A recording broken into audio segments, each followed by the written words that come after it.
नामाची महिमा सांगत असताना पापीतल्या पापीचा उद्धार होतो म्हणजे पाप करावं आधी मग नाम घ्यावा असं अजिबात नाही. आता हेही जरा बारकाई नाही का, पाप करूच नाही पण जरी यदा कदाचित घडलं असलं तरी ते सगळंच पाप नामस्मरणानं जात. नाम संकीर्तनेन यस्य सर्व पाप प्रणाशनम प्रणामो दुःख शमनस्तम नमामि हरिं परम. भागवताच्या 12व्या स्कंदातल्या 13व्या अध्यायातला श्लोक आहे. नाम संकीर्तनम यस्य सर्व पाप प्रणाशनम. किंवा विष्णू सहस्रनामाच्या सुरुवातीला काय नाम महिमा सांगितली? यस्य स्मरण मात्रेन जन्म संसार बंधनात विमुच्यते नमस्तस्मै विष्णवे प्रभ विष्णवे. हरि उच्चारणी अनंत पाप राशी. हरि उच्चारणी दोन्ही पापात अनंत पाप राशी. उच्चारणी अनंत पाप राशी. हरि उच्चारणी अनंत पाप राशी. लयाची क्षण मात्रे गातील लया क्षण मात्रे. हरिमुखे मना हरिमुखे मना हरिमुखे मना हरिमुखे मना.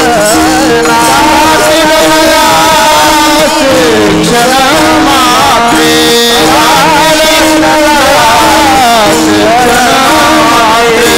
हरिमुखे मना हरिमुखे मना हरिमुखे.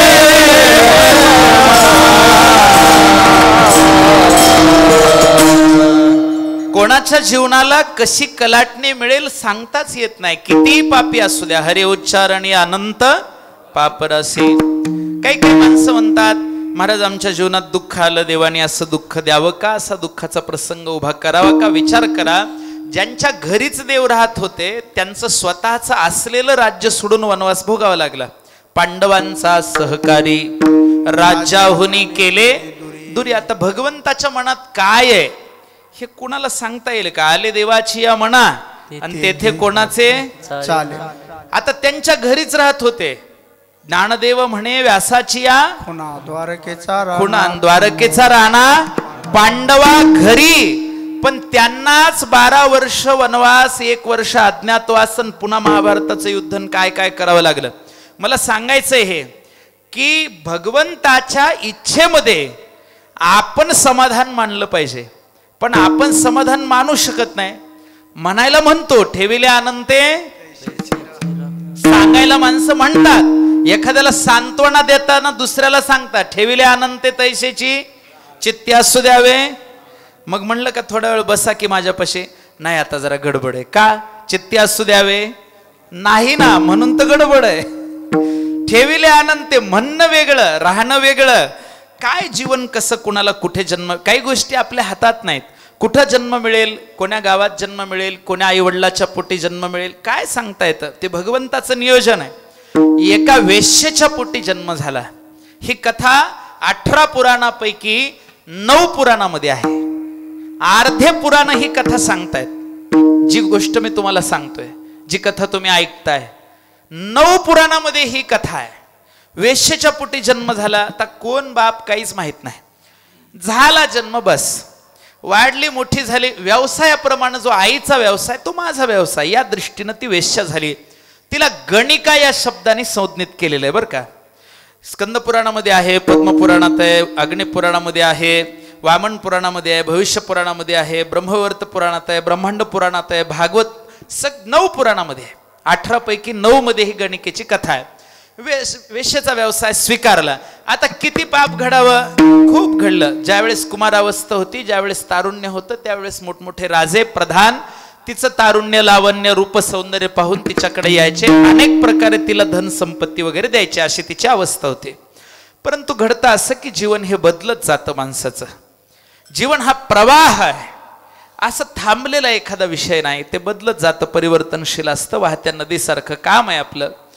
तिचंही जीवन बदललं. हळूहळू म्हातारपण आलं. म्हातारपण आल्यानंतर तिच्याकडे येणारे राजे मंत्री कोण कोण तिचे ग्राहक होते ते हळूहळू कमी झाले. कमी होता होता बंद झाले. कुणीच तिच्याकडे येईना गेले. उतार वयाला किंमत कमी होत जाते काही व्यवसायामध्ये. काही व्यवसायामध्ये उतार वयाला वाढलेल्या वयाला किंमत वाढते बरं का. जसं एखादा डॉक्टर असावा. नवीन डॉक्टर झालेला असू द्या, त्याचं वय 30-35 असू द्या, जाणाऱ्यालाच भीती वाटते. जमतंय का नाही काय माहिती. ऑपरेशन करताना एक पेशंट घाबरला होता. डॉक्टरने सांगितलं घाबरू नका इतकं. तो म्हटला बरं बरं तुम्ही असल्यावर काय घाबरायचं, जरा चांगलं करा बरं, मला काय होऊ देऊ नका. तो म्हणला तुम्ही काही घाबरू नका, माझंही पहिलंच ऑपरेशन आहे. म्हणलं बघू कसं होतं. तर काय त्याला नवीनच असल्यावर काही व्यवसायामध्ये अवघड आहे ना. वय वाढलं की बघा तुम्ही, जरा 60चा डॉक्टर असावा, माणसं बिनधास्तपणे जातात. त्याने ऑपरेशन करायचं म्हणलं तरी हाताने किती जणांचे ऑपरेशन, किती मोठा अनुभव आहे, काहीच अडचण नाही. वकील सुद्धा नवा असावा, 25 वर्षाचा नवा LLB झालेला मुलगा असावा, काळा कोट चढवावा, एखादं वर्ष इंटर्नशिप केलेली असावी, कोर्टात जावं. केस घेऊन जाणारे माणसं आधी त्याच्याकडे बघतात, हे पोरग जमलं, हरवितच आपल्याला. पण तोच वकील जरा पांढऱ्या केसाचा असावा, जरा पांढऱ्या दाढीचा असावा, जरा चेहरा त्याचा मजबूत असावा, कणखर असावा म्हणण्यापेक्षा निवालेला असावा, असा वकील समोरून यावा. माणसं जातातच त्यांच्याकडे, साहेब आम्हाला वाचवा बरं का. आता तो वाचवतो का नाही, कोण जिंकवतो हा विषय वेगळा, पण निवड करतानाच माणसं काही गोष्टीत कच्च्या वयाची निवड करत आणि करतही जाऊ नये. ते सोपं नाही ना, अनुभव लागतोच काही विषयामध्ये. आणि काही काही व्यवसाय, आता बघा तुम्ही, काही काही व्यवसाय असे आहेत, शेती सुद्धा नव्या पोरांना जमेलच असं नाही, पण आता तंत्रज्ञान एवढं विकसित झालंय की शेती कोणीही करू शकतं बरं का. कदाचित जुन्या पद्धतीपेक्षा नव्या पद्धतीची शेती जरा अजून चांगल्या प्रगतीच्या दिशेनं चालले. करा, चांगली गोष्ट आहे, अभिनंदन आहे माझ्याकडून. पण मला सांगायचं, काही व्यवसायामध्ये वय वाढलं की किंमत कमी होत जाते आणि काही व्यवसायामध्ये वय वाढलं की किंमत वाढते आणि काही ह्याच्यात कमी होते. आता ते सगळं काही सांगत बसत नाही, बराच मोठा विषय सांगता येईल मला, पण तिकडं मी काही जात नाही. आता थोडक्यामध्ये जाऊ. मग हळूहळू तिच्याकडे येणारे जे ग्राहक होते मोठमोठे, तिच्याकडे धन संपत्ती घेऊन सोन्याचे हार, मोत्याचे हार, रत्नाचे हार, हिऱ्याचे हार, हिऱ्याच्या अंगठ्या वगैरे वगैरे घेऊन येतो. ते हळूहळू बंद झालं. ते होतच असतं. वय परतवे, लावण्याचा विषय तसाच आहे. काय राहतं शेवटी, तोंडाला सुरकुत्या पडून जातात, अंगाचा वास यायला लागतो, उठता बसता येत नाही, गुडघे साथ देत नाहीत. आदी शंकराचार्यांची भाषा चरपट पंजरिकेत अशी, अंगम गलितम फलितम मुंडम दशन विहीनम जातम तुंडम वृद्धो याति गृहीत्वा दंडम तदपि न मुंचति आशा पिंडम. अंग गलित गात्र होतं, मस्तकात बुद्धी राहत नाही, इंद्रियामध्ये शक्ती राहत नाही, त्राण राहत नाही, बल राहत नाही, असे निर्बल अवस्था, बलहीन अवस्था त्या ठिकाणी होऊन जाते. अशी विचित्र अवस्था म्हातारपणी झाली. तिनं विचार केला, आता मला बोलायला सुद्धा कुणी येत नाही. योग असा झाला की तिच्याकडे कुणी बोलायला येईना, बघायलाही तिच्याकडे कुणी येईना. गणिकेची अवस्था झाली. पण तिनं काही काळापूर्वी एक पोपट पाळला होता पिंजऱ्यामध्ये. शौक असतात काही जणांचे. तुम्ही मोठ्या मोठ्या माणसांच्या घरी गेलं ना शहरामध्ये, त्यांच्या घरात मासे आहेत. मासे नदीत असतात का घरात? पण त्यांनी ते एक काचाचं तयार केलेलं असते बघा, असं चौकोनी पेटी, त्याच्यात पाणी सोडलेलं असतंय. सगळं कृत्रिम असते.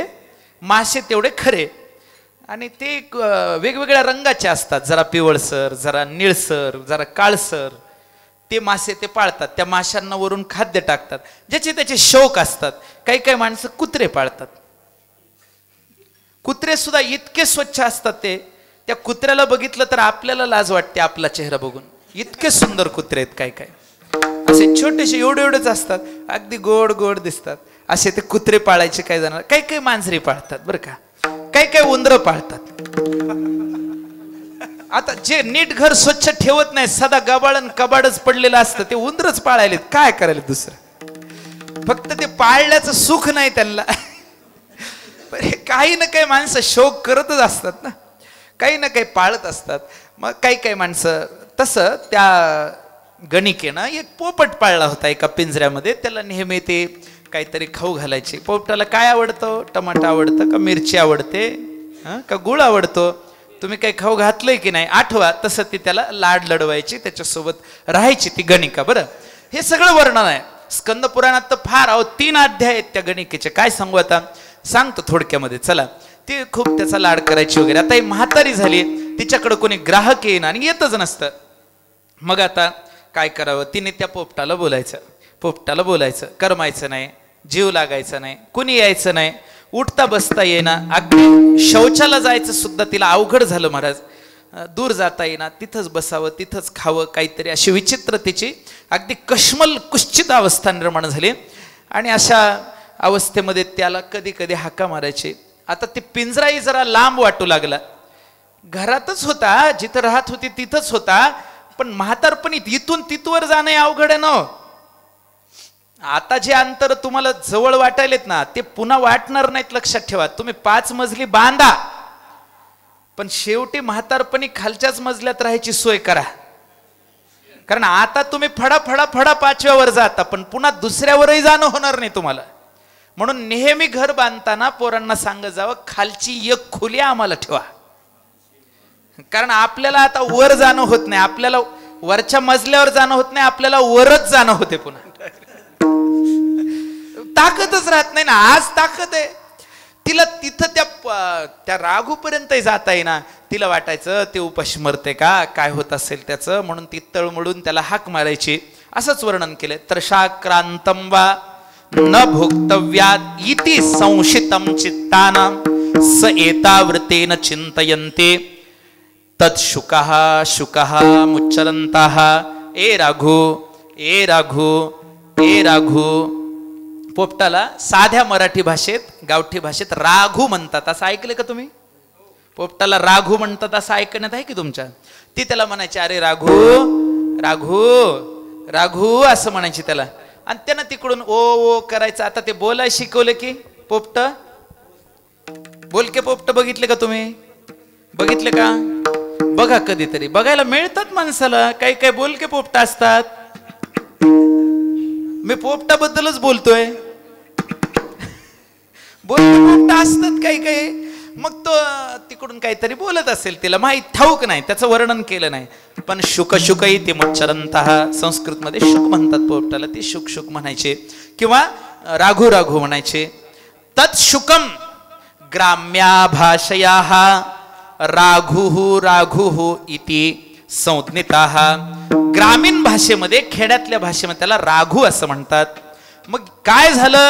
त्या गणिकेची मरण्याची वेळ आली, तिचा मृत्यूचा समय आला. ती तरी किती दिवस वाचणार आहे म्हातारी? आधी खायला प्यायला भेटेना, जे होतं ते लुटून नेलं. माणसं असतातच त्याच्यासाठी, तुम्ही कितीही कमवा, शेवटी सोबत येणार आहे का?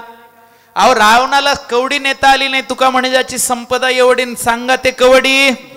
पोरं, मुलं बाळ, बायको कशासाठी आहेत? पुत्र, बंधू, कांता, संपत्तीचे. आपले नाही, संपत्तीचे.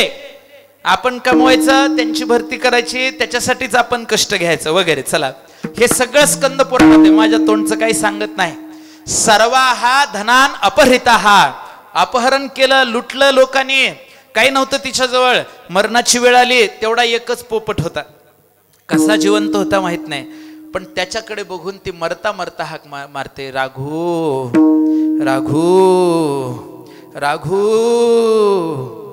पण जीभ नीट चालत नव्हती, दात पडलेले होते. त्याच्यामुळे राघू शब्दाचा उच्चार राघू नास्ति राघवः इति उच्चारन्ताम. राघू म्हणण्याऐवजी राघव असा उच्चार होऊ लागला. कारण तिला म्हणता येईना गेलं राघू. ते निष्ठू लागली जीभ, दात नव्हते तोंडात, म्हणून म्हणायचं ते म्हणता येईना गेलं. पण जे म्हणता येऊ लागलं ते योग्यच होतं.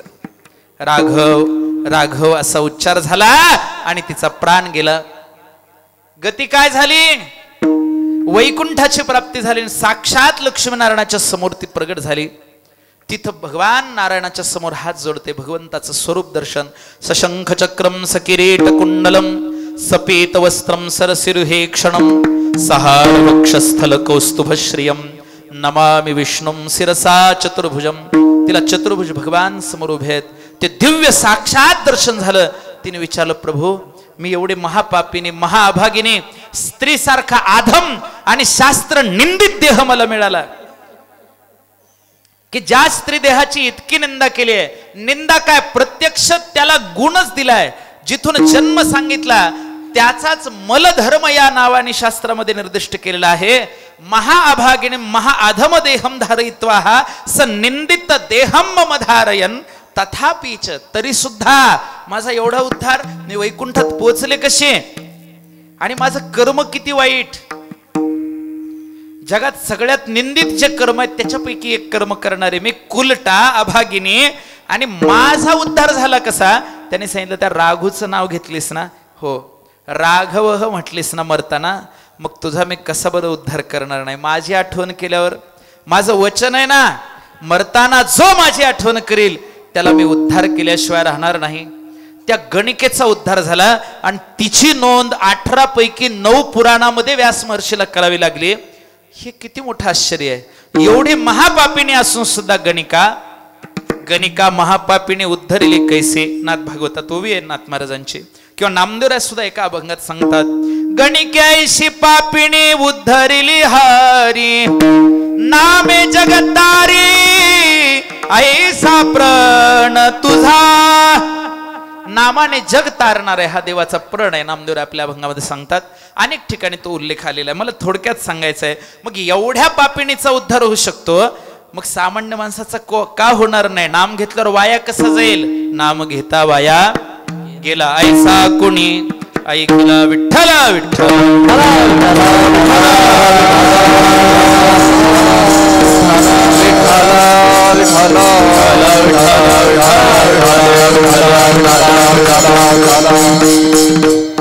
किंवा अजून एक अजामिळा गणिका, ह्यांचाही उद्धार केला भगवंताने. बरं एवढंच झालं का, नाही नाही, अजून एक सांगतो. पापी माणसं पाप करू शकतात, पण पाप करायला पण मर्यादा आहे.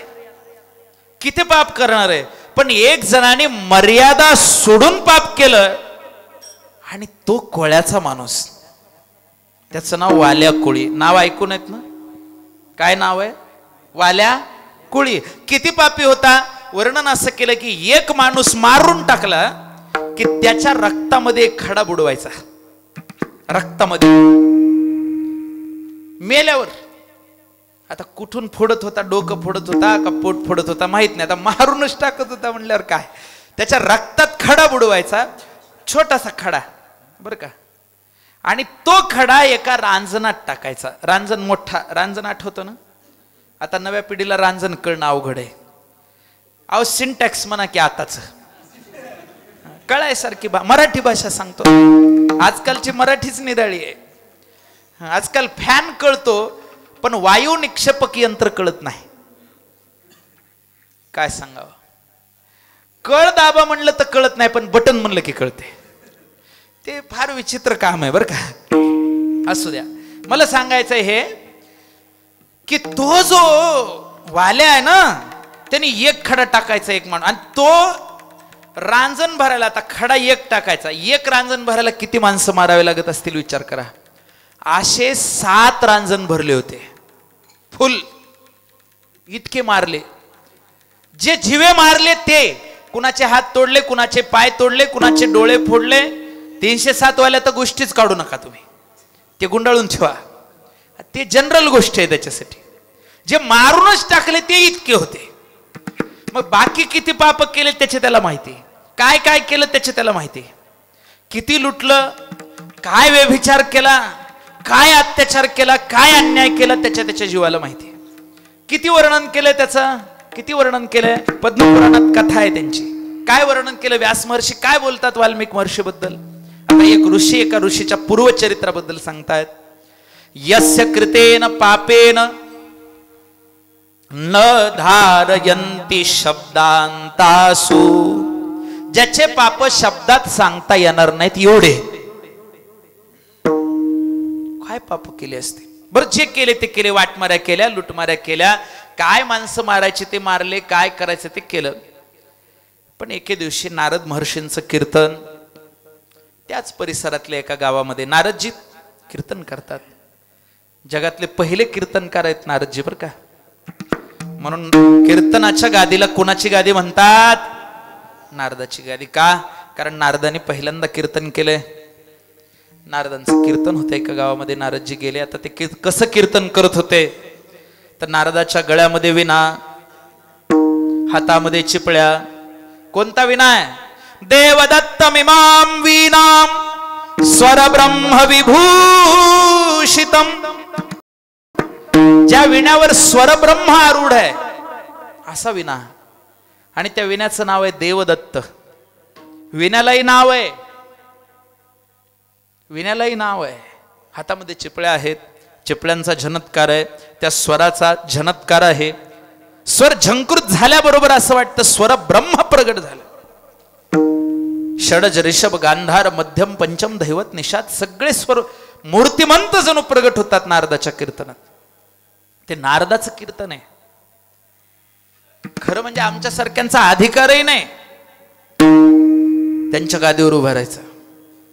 माझा तरी नाही, पण आम्ही उभा राहतो. धीट आहेत आम्ही. याला काय म्हणायचं? उद्धटपणा. दुसरं काय? उद्धटपणानं आम्ही उभा राहिलो. बाकी त्यांचा केवढा अधिकार आहे नारदांचा. नाव घेतल्याबरोबर भगवान प्रगट होतात. जेव्हा दर्शन घ्यायची इच्छा आहे तेव्हा दर्शन. काय नारदाचा अधिकार आहे. आणि त्यांचं कीर्तनच म्हणावं. कीर्तन चांग कीर्तन चांग होयांग किंवा नाचू कीर्तनाचे रंगी ज्ञानदीप लावू. हे नारदाचा अधिकार आहे.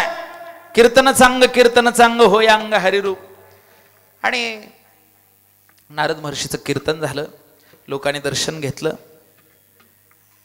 सकाळच्या वेळेचं कीर्तन होतं. दुपार झाली. म्हणले महाराजजी जेवण करा. नारदाने भोजन केलं. भोजन झाल्यावर नारदजी म्हणले आता मी येतो मंडळी. लोकांनी सांगितलं महाराज तुम्ही निघालात पण आम्हाला जरा काय झालं? जरा काळजी वाटते हो. म्हणले काय झालं? इथून गावाच्या बाहेर निघाल्यावर जो उजव्या हाताचा रस्ता आहे त्या रस्त्याने जाऊ नका बरं का. डाव्या हाताच्या रस्त्याने जा.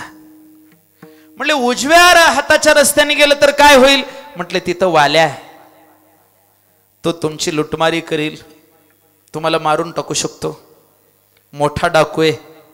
याच्या एवढा मोठा डाकू दुसरा कुणी नाही. नारदजी म्हणले मग तर जायलाच पाहिजे तिकडून.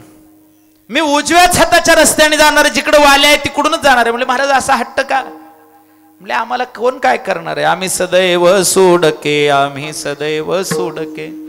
जवळी येता चोर धाके, जवळी येता चोर धाके.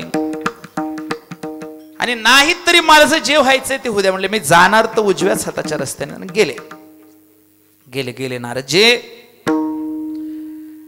अडवलं बुवा वाल्याने. त्याला काय दया आहे का काय? बरोबर अडवलं. अडवल्याबरोबर समोर उभा राहिला. कार कार कार काय आहे तुझ्या जवळ, नाही तर तुझा जीव घेतो. हातात शस्त्र घेऊन. आतताई. आतताईचे 6 लक्षण आहेत. अग्निदो गरदश्चैव शस्त्रपाणिर्धनापः. पाराशर संहितेमध्ये सांगितलंय अग्नी घेऊन येणारा पेटवायला. आतताई. गरदश्चैव एखाद्याचा गळा दाबणारा. शस्त्रपाणीर हातात शस्त्र घेऊन मारायला धावणारा. धनापहा धन हरण करणारा, धन बुडवणारा तो आतताई आहे. हे आतताईचे प्रकार सांगितलेत पाराशर संहितेमध्ये. आला तो. कोणाला? कोण? कोणाला? वाल्या आला अडवायला. तोपर्यंत वाल्याच म्हणायचं बरं का. आता पूर्वचरित्र चालू आहे. म्हणायला आपल्याला लाज वाटायचं काम आहे, पण म्हणायचं कारण पूर्वचरित्र चालू आहे. आधी वाल्याच होताच. कोळीच म्हणले ना महाराज. कोळीयाची कीर्ती वाढली. मग कोळीच म्हणले ना महाराज. आला. आता मारायला धावणार. एवढ्यात नारदाने सांगितलं काय करायचंय तुला? धन पाहिजे ना, घे. त्याने सगळं असं बघितलं. खिशात काय आहे का? खिसाच नव्हता. कमरेला काही बांधलंय का? नाही, काहीच नाही. शोध लावून पाहिलं पण काही सापडलं नाही. म्हणलं बहुतेक ह्या विण्यातच काहीतरी आहे. इकडे बघू द्या. असं हलवून बघितलं तर मधी विणामधून मोकळाच आहे ना. चिपळ्या बघू द्या. इकडं हलवून बघितल्या अहो नारदाच्या विण्याला हात लागलाय त्याचा. साध्या विण्याला हात लागला तरी उद्धार होतो. नुसता विना गळ्यात असू द्या, माणूस कुणी का असं ना पाया पडावं लागते का नाही? किती येड्यातलं येडा असू द्या हो, त्याला ज्ञानेश्वरीचं ज्ञ नका येऊ द्या. ज्ञ म्हणणं सोपं आहे का? बाकीचे अक्षर सोपे आहेत. बऱ्याच जणांना ज्ञानेश्वर म्हणता येत नाही, ज्ञानेश्वरी म्हणता येत नाही. ज्ञानेश्वर म्हणते, ज्ञाने जन्म गेला, ज्ञ उच्चारता आलं नाही. ज्ञानाचं ज्ञच कळालं नाही, ज्ञान कळालं त्यांना, ज्ञ नाही म्हणता आलं. उच्चारच अशुद्ध आहे. पण विना गळ्यात घेतला तरी पूज्य येतो, कुणी असो. शास्त्राचा नियम आहे विनेकऱ्याच्या पाया पडणे, नियम आहे, कुणी असू द्या. विण्याला हात लावला. अरे तुझ्याकडे काही कसं नाही. ते म्हणले आमच्याकडे काही नाही. ही माळ बघू दे म्हणला गळ्यात, तुळशीची. काय म्हणलं लाकडाची माळ घालून फिरतो रे, काय कामाचं आहे तुझं? नारदजी म्हणले तुला काय पाहिजे? मला धन पाहिजे. कशासाठी पाहिजे? एवढ्या धाडसानं कुणी बोललंच नव्हतं आजपर्यंत. भीतीनंच आधी माणसं घाम यायचं, जायचेच नाही, कारण माहिती गेलं की मारून टाकते. एवढ्या धाडसानं तुला काय पाहिजे? धन पाहिजे. का पाहिजे? कशासाठी? काय बोलता? मला बायको आहे, मुलं आहेत, घर आहे, कशानं सांभाळू? धन लागतं ना, संसार करायला वित्त लागतं, द्रव्य लागतं. न प्रपंचम द्रव्यरहितम. जिथं पैसा नाही तिथं संसार संपला, तुमची किंमत झिरो झाली. काय बोलता तुम्ही?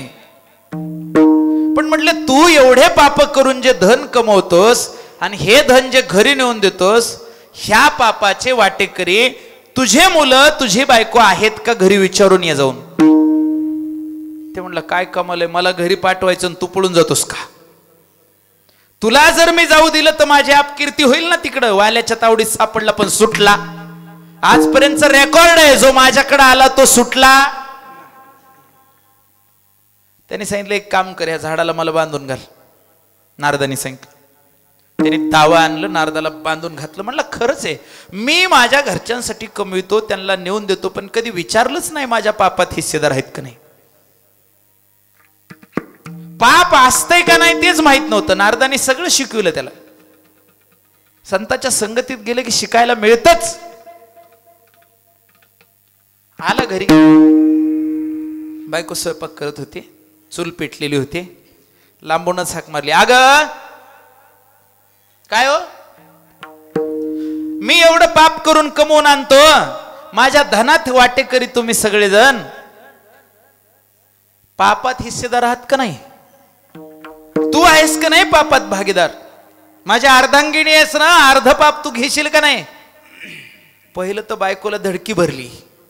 म्हणले पाप वगैरे माझ्या नवऱ्याच्या तोंडात शब्द आले कुठून? जो महामूर्ती आहे पापाची स्वतःच, ह्याच्या एवढा पापी दुसरा कोणी? आणि तो पापाबद्दल विचारतोय. ती म्हणली वेळ लागलं का काय? मी कशाला हो तुमच्या पापात हिस्सेदार? तुम्ही तुमचं पाप काही आणलं असलं तर इकडे बघू द्या. बायकोनं स्पष्ट सांगितलं, मी नाही होणार. ते म्हणलं कस काय नाही होणार? त्याच्यात काय मोठी गोष्ट आहे? म्हणली तुम्ही नाही दुसरा भेटला असता तरी मी काय झालं असतं? म्हणली मी काय त्याच्यात तरी पापात झाले असते का सहभागी? तुम्ही आणता घरी धन का उपकार आहेत का? प्रत्येक नवरा घर भागवायला धन घेऊन येतोच घरी, कर्तव्य आहे तुमचं. तुम्ही काय वेगळं करता? जाऊ द्या म्हणलं. बायकोनं धोका दिला. आणि दुसरं कुणीच धोका देत नाही बरं का. ज्याच्यावर तुम्ही विश्वास ठेवता तेच धोका देतात. कारण ज्याच्यावर विश्वासच नाही तो धोका देईलच काय? पोराला बोलविलं, लहाना पोरगा होता, त्याला बोलवलं. पिंटू, कोणाचं नाव असलं तर घेऊ नका मनावर बरं का, उगा दृष्टांतातलं नाव आहे. काय बाबा, अरे माझ्या पापात हिस्सेदार आहेस का तू? त्याने सांगितलं नाही नाही अजिबात नाही. काय बोलता म्हणला, मी अजून जग बघितलं नाही. अरे तुझ्यासाठी एवढं कमवतो, एवढं धन देतो,